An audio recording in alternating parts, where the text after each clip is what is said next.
Hey, what's up, everyone? Welcome to another week of Beginning After Effects. In this week, we're going to be looking at how to control our timing within a movie, and also what's called keyframe interpolation. Okay, so first thing we're going to do though is we're going to go into Canvas and get our project resources. So if you go into Canvas, you'll see a green link here that says Project 6 Resources.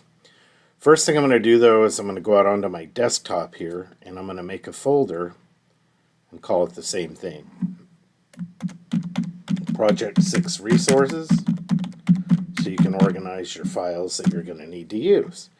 Okay, so once I've done that, now I'm going to click on this folder, and there's a sound file here I want to try to get. So I'm just going to right click on it, choose Save Audio As,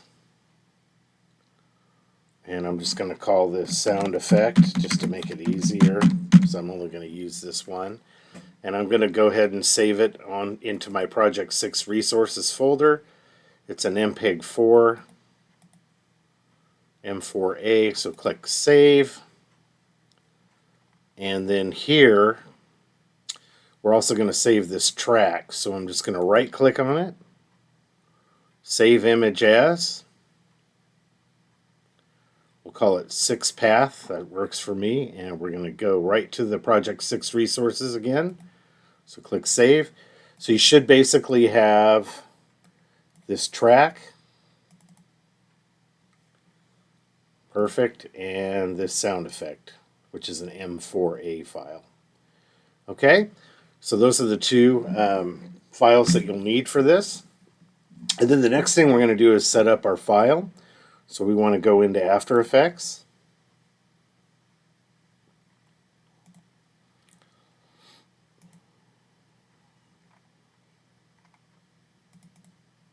Whatever your latest version is there.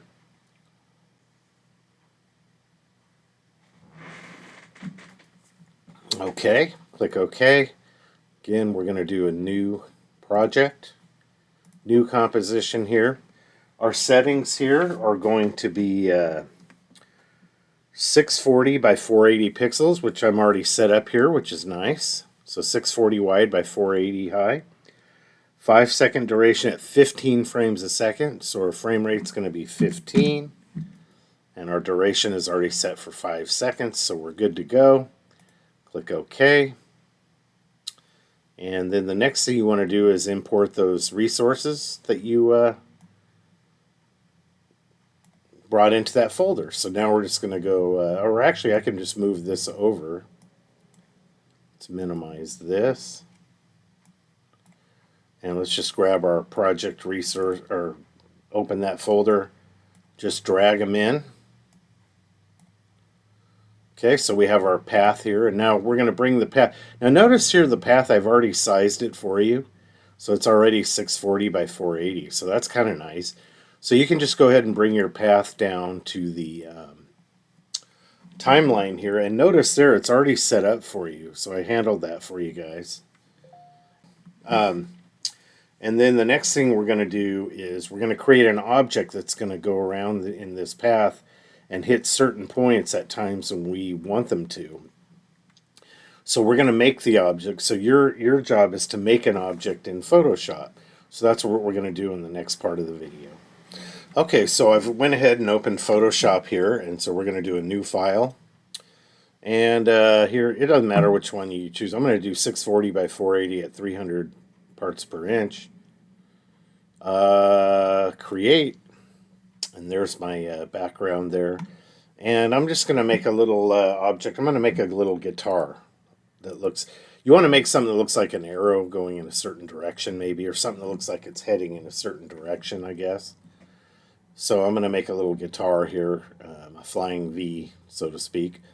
So here's my background layer. I'm going to leave that one alone, and I'm just going to create a new layer. So if you go down to the layers window there, click the plus sign there, create a new layer. I'm going to choose black as my foreground. And let's go ahead and start. We'll just grab our, hold the mouse button down, grab my rectangular marquee tool, and just make a rectangle to start. And we're going to grab the paint bucket tool here and just fill that in. Control D will deselect that. And so now what I want to do is create the shape of the body. Before I do that though, I'm going to go up to Edit, Transform, Scale. And just, you see if I just start dragging one of these handles, it'll maintain the aspect ratio. If you want to just drag vertically or horizontally, go to one of the handles, hold down the Shift button, and that'll just drag horizontally or vertically for you. Click Enter. So you always have to hit Enter afterward, and then we're going to grab the Polygonal Lasso tool. It's right under the Marquee Selection Tools. And with the Polygonal Lasso tool, now I can go right here, and I can make my body style here, and I'm just selecting an area that I'm going to delete. Okay, once those are joined, you can see how it's created marching ants there, and then you just go ahead and hit delete. And now what I can also do is, check this out, I can go right inside this selection, just go right inside of it, right click, choose Transform Selection, and then we're just going to rotate this selection. Okay, so now I can go up to Edit, Transform, and I can rotate this thing 100 degrees. Notice there my selection, I rotated it. Okay, or what you can do is flip it horizontally. So Edit, Transform, and let's go ahead and flip horizontal. And notice there I've got the exact angle as the other one. Now I just have to drag it over here, get it just perfectly lined up.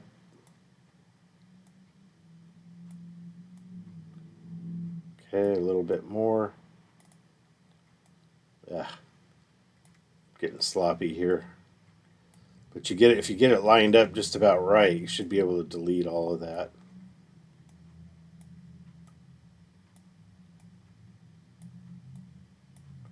That looks good right there. Okay, now I can hit delete.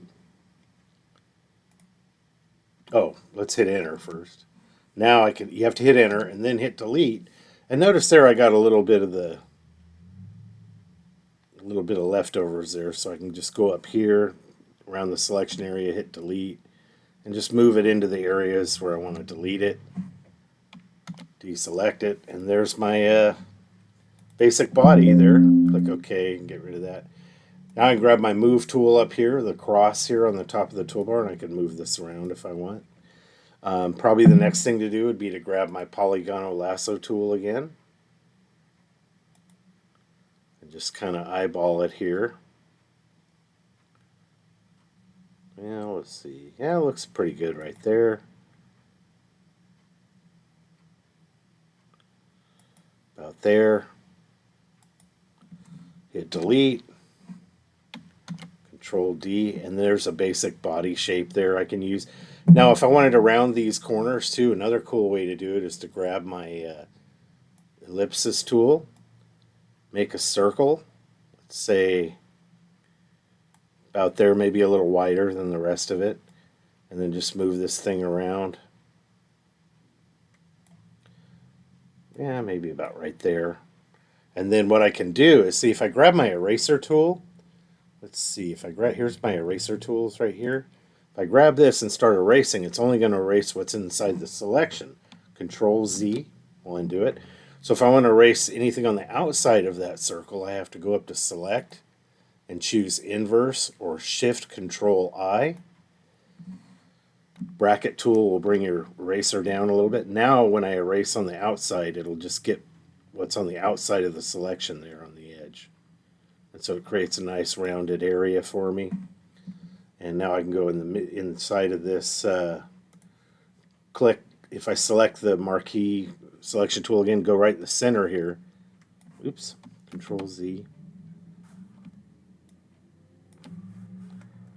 Yeah, let's see here. I want to just move this over. Control Z. Let's see here. How would I do that? I thought I could just move it on the inside here. Oh, you know what? I'm on inverse. So let me go back. Let's go up to select, choose inverse again. And now I can just go right in the center. You have to redo the inverse. And now I can move this thing over to this area now and cut away some of this. So now I want to do select inverse again. Grab my eraser tool. And again, just get that edge right there. Perfect. Okay. So you can kind of round out the edges there too a little bit. Okay. Just eyeballing it here and clicking. Okay, so there's my body shape. It's not perfect, but that'll work. And again, I can go up to Edit, Transform, Scale, hold down the Shift key and just bring it down horizontally like that. Okay, that looks pretty good. Hit Enter. All right, so there's my body. Now I'm going to click a new layer here and make a neck. So all I need is my rectangle selection tool or rectangular marquee tool and just make a neck here. Kind of do it proportional to the body here if I can. And I can resize that by dragging it around and just grab my paint bucket tool, fill that in. Okay, grab my move tool, Control D to deselect my selection and just move that down here. I can also resize it again. Control T to transform it. Hold down Shift. Or if you want to make the whole thing a little bit smaller, you can do it that way too. Okay, that looks pretty good. Hit Enter. When you try to get your proportions where they look halfway decent, that looks pretty good right there. And then the last thing I would do is make a headstock for it maybe. So again, we can do a rectangle, or actually let's do a new layer. We'll keep them all on their own layers here. And let's do a rectangle selection again. That looks pretty good right there. We'll fill that in with black. Paint bucket, there we go. And let's go ahead and grab the rounded ellipsis tool. Let's make an elliptical kind of shape here. We'll kind of make it a rounded kind of thing on the top. That looks pretty good right there. Okay. All right, so again, we want to go up to select and choose inverse. So we're only erasing the outside of it. Okay, and then grab the eraser tool and just go ahead and erase the top here. And you get that nice kind of pointed look there. So deselect that. Let's grab our move tool here and move this thing over here. And now we'll have to make that smaller. Maybe even you could even erase a little bit too around the edge there if it's giving you much. Okay, oops.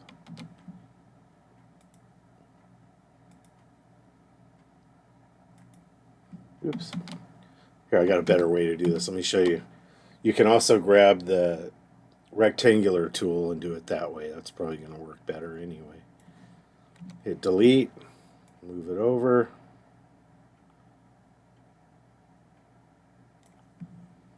Hit delete. And we'll do the same thing over here. I don't think I got it the first time. Okay, so something like that. And then we can make that smaller too. So Control T.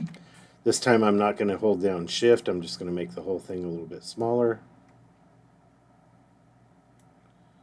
And now hold down Shift and kind of widen it just a little bit.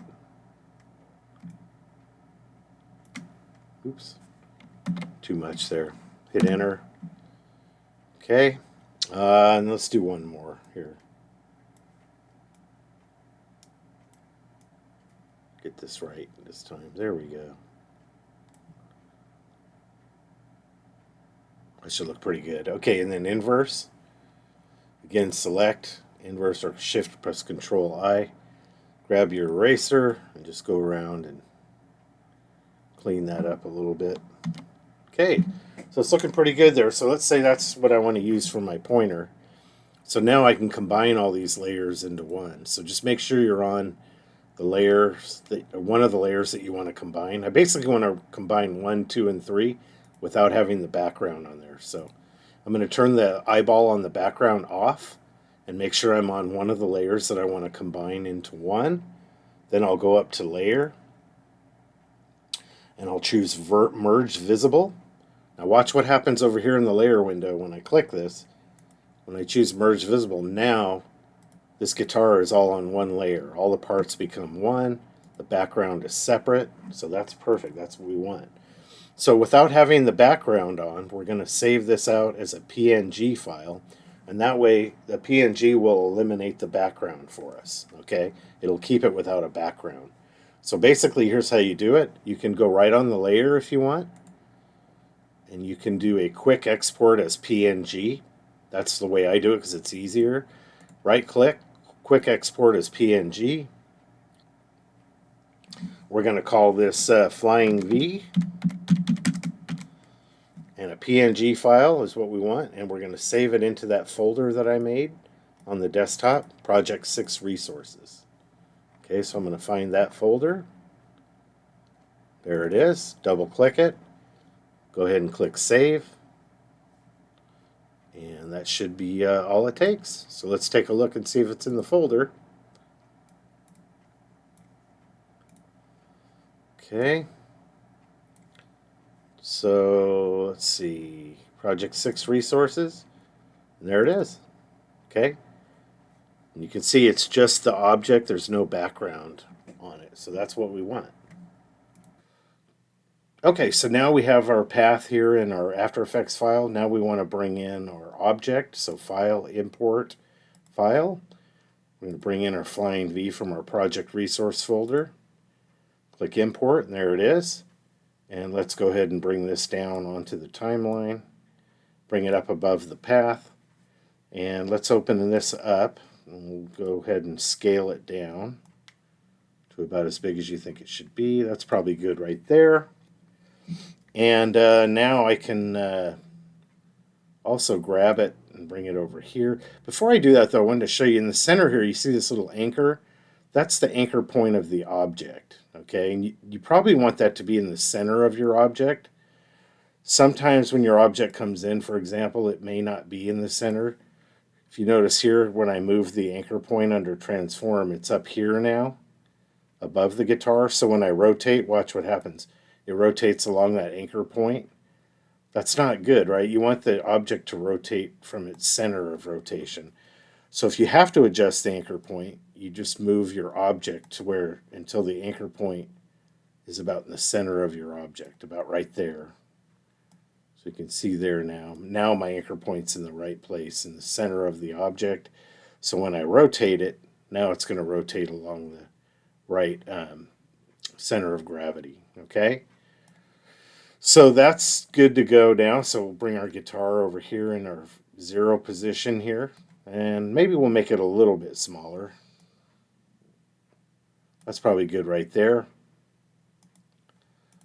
And then we'll start our motion here.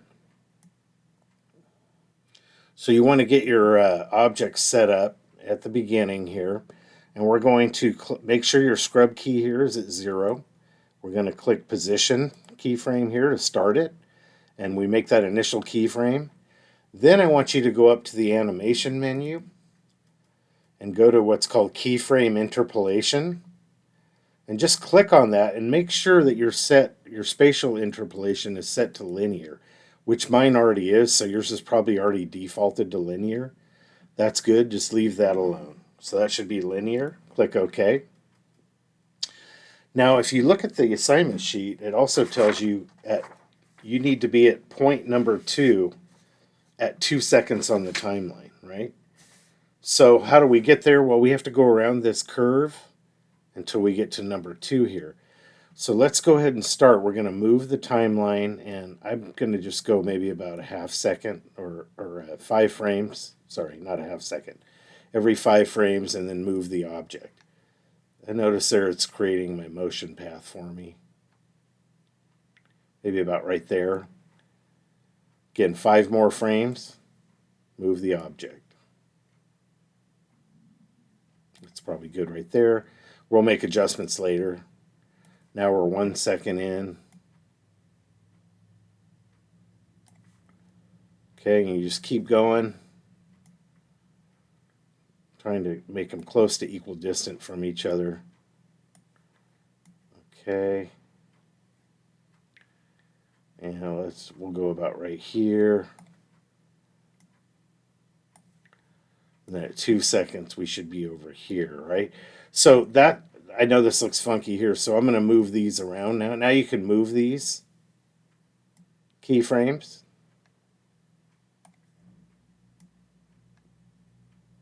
Okay, we can move these around.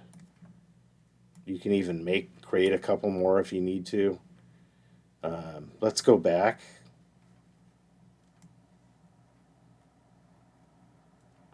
And maybe we'll make one right about here.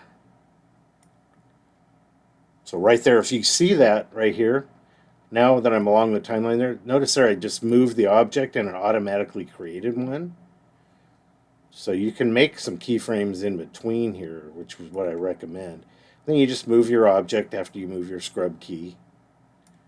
You don't want to make too many keyframes along here to make things confusing, but it's a good idea to add a couple here now and again. Maybe one right here. So it looks like your object's kind of staying on the path, right? And let's go ahead and add one back here too, right about here. Yeah, maybe right about there. Okay. And here we can move this one in a little bit. So let's hit the home button, and now when you watch this, you can see it's following a motion path. Okay. At 2 seconds, it'll be at number 2. So right at 2 seconds, it should be at number 2. Then when we get to 3 seconds, it should be at point number 3. So we're just going to grab this and drag it to point 3. And then at 4 seconds, of course, it'll be at point 4.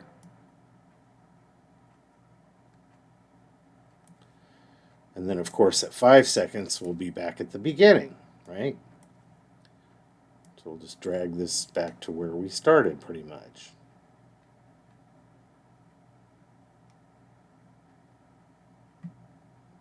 So about there, I guess. So let's see what we have so far and see how it loops. So home. Okay. Okay, so far so good. All right, it's looking good so far.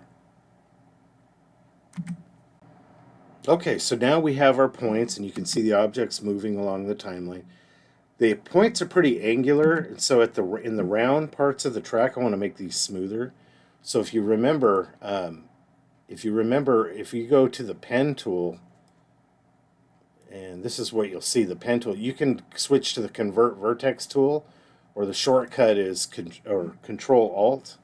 So if you have your cursor tool here, just go to your position keyframes, hold down Control and Alt, and then you can just make your conversions like that. I don't want to do them all at once though, so I'm going to hit Control Z here. Click off your keyframes, just go to position here, and just click one at a time here. Let's see, let's get out of the layer editing window. There we go. So we just want to do one at a time here. So Control Alt, and notice there it's adjusting some of these angular key. Hold down Control and Alt, and that becomes the Convert Vertex tool. Click it, and notice there it rounds out the angular curves and makes smooth Bezier curves. Okay, so we're going to make those nice and smooth and rounded, and we'll keep the angular ones where the car has to hit the angles there. And now we can move these around to make them smoother. Kind of smoothing those out. So that's a nice tool, the Convert Vertex tool. And again, you can access that one of two ways. You can hold down Control and Alt and then click on the points, or you can go up here where the pen tool is and select the Convert Vertex tool. Okay, now when you watch it, you'll see they're a little more rounded. Things are moving really well now. Okay, it's looking good, and all the guitar's hitting all the right points at the right time, which is what you want to do. And probably the last thing you'd want to do as far as the keyframing goes is you'd want to auto-orient the object to rotate the way you want it to. So here's how we're going to do it. We're going to auto-orient this object so when it goes around these turns, it'll automatically rotate the way we want it to. Okay? Okay, so what I'm going to do is go up to Layer, Transform, Auto-Orient. Okay, again, go up to Layer, Transform, Auto-Orient. And what we're going to do is orient along path. So make sure you check Orient along path. Click OK. And now watch what happens. Notice that the guitar rotated, but watch what happens to the guitar as it goes around the path. Notice there that it's rotating on its own now. Okay? So how do we fix that where it's still a little bit off? Well, we want the guitar to point toward the road, right? So all we have to do is go to our rotation. Make sure your scrub key's at the beginning of your timeline. And just rotate that thing to follow the path of the road, or to point towards the path of the road. Something like that. And then click your keyframe there to start it. Now watch what happens. Okay. And now your object is oriented along the road. So that auto orient is really cool. You can tell the object to orient itself along the path you created, and it'll follow it. And then you might have to make a minor rotation adjustment. Okay, so that's how you do that. And now we're going to add some sound effects in here. And I had you download this sound effect here. If you have trouble downloading it, you can find another one that'll work for this. But this is what our sound effect is. Okay, so I'm going to have that sound effect come in every time it goes around a turn, maybe. So we can move this thing around. So here, let's maybe start it a little bit later here. Okay, that's good right there. And now what we'll do is we'll duplicate this. So Control D. And I'm just going to move this to the next part. Okay. Okay, and that one should start a little earlier. Close, right? You just keep moving it. Okay, and then we'll duplicate it again. Control D. Move this one over a little bit. Perfect. Okay, and then one more. Control D.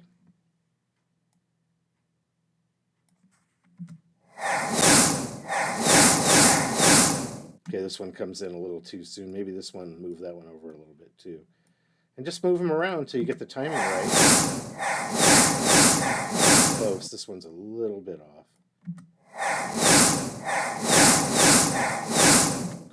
Cool. All right, now we'll duplicate this one. Control D. Move that one over.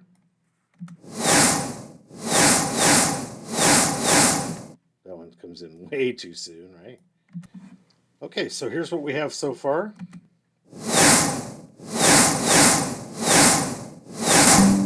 Okay, and there's one more thing I do want to show you as far as the keyframing goes, and that is what's called easy ease.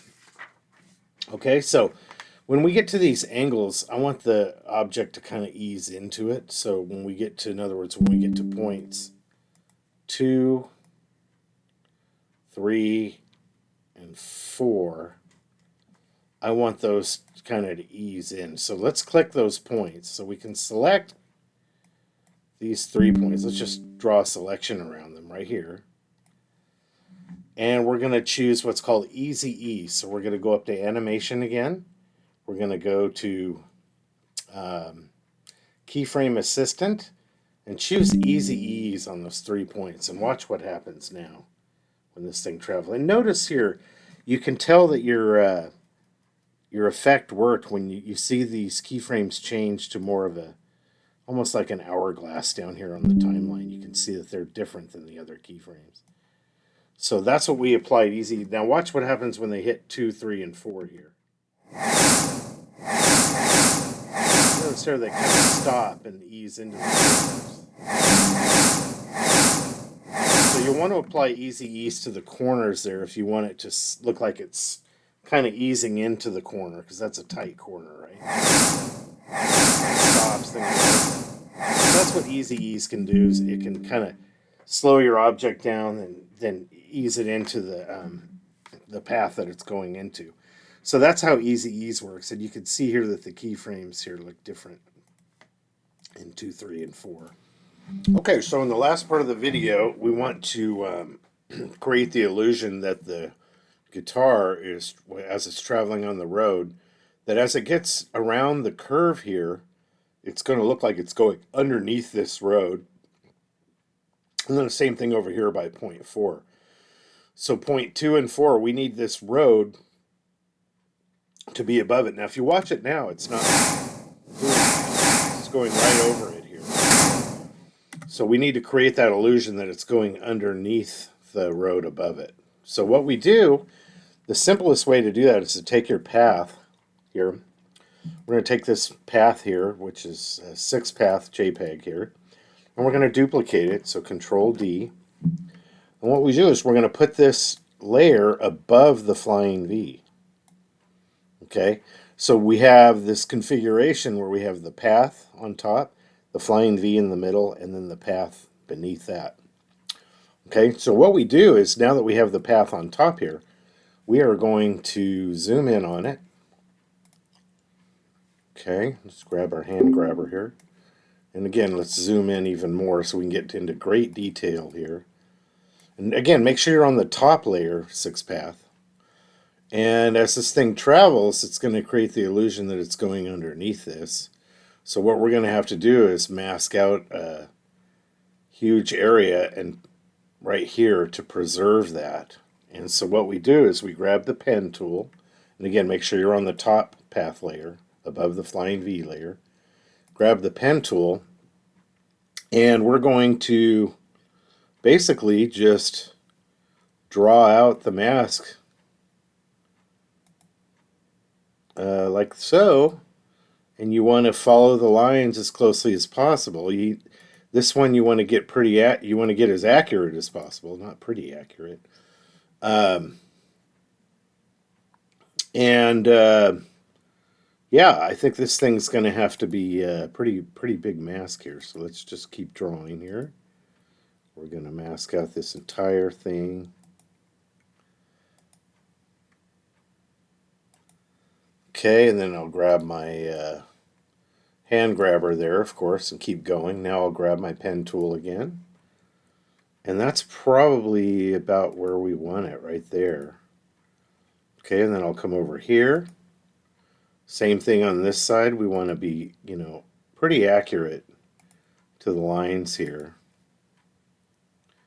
And we can always, again, move and adjust our keyframes. But you're basically drawing, you're drawing a mask to put over the other layer. So it appears, it has the illusion of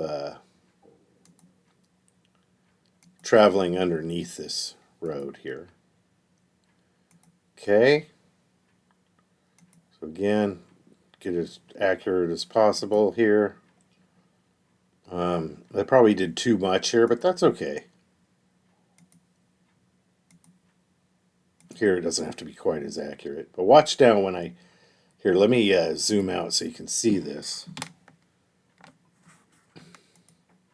Watch now when I connect these, you'll see the guitar again. And notice there the guitar appeared again. And the reason why is because what I did was when I used that pen tool to draw this area, I'm basically masking out everything but that area. So if you turn this off, you can see there my pen tool is only preserving that area on this top layer. And then the full layer is right here underneath, and then the flying V's in between. So if this is the only thing showing on the top layer, of course the guitar is going to show up underneath it, right? So we want to draw one there, and you can do this on the same layer. We also want to draw one more down here below. So let's grab our hand grabber here. We need one right here as well, right? So when he travels underneath. And right here as well. So we actually need 3. So let's grab the pen tool again, and we're going to do the same thing right here. Again, just try to get as accurate as possible here. Outside of the road here, it doesn't matter so much. So, but when you get to the road, you want to be right on the line if you can. Okay, maybe one more out here. Okay, so there's the second one. So again, if I go to my layers window, there we go. So just bring this up. And again, if I turn off the two beneath it, you can see now. So you can create multiple masks, which is nice. Okay, so we have one more here to do. Let's go back here to the path. Let's zoom in. Zoom in really nice and up close and personal here. And let's grab the pen tool one more time. Actually, let's start over right here on the line. It should be pretty accurate right here. Then over here. Looking good. Okay. That looks pretty good right there. Okay, so we have our three masks now. We should be able to do this without a problem now. Okay, so again, if you look at the... perfect. Okay, so here's how you do it. The trick is to, when you start, you want to turn down the opacity. So since we have three masks on here, we're just going to do an opacity change here. So make sure your scrub key is at 0 on your timeline. Let's bring the opacity down to 0 and keyframe it. So now, again, when you watch it, let's click off that layer so we're not seeing it. You won't see anything yet. It's still traveling over everything. However, when you do the opacity change at the right time, that's when you start seeing the magic happen. So we're going to take this keyframe and copy it, the first keyframe at 0, Control C. We're going to scrub along here. We're going to stay at 0 until about right here. Let's see. Yeah, has to be until right here. So we're going to go back just a little bit here. Well, let's try it. This is going to be tricky, but we're going to create another keyframe right here by pasting a keyframe we copied, Control V. And now, by the time it gets to right here, we should be at 100%.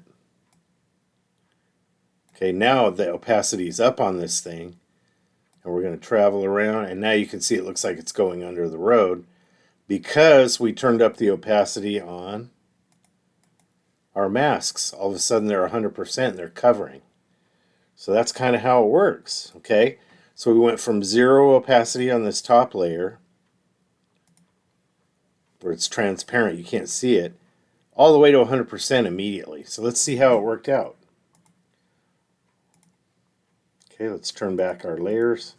Here we go. See if it looks like it's traveling underneath the road. Yeah.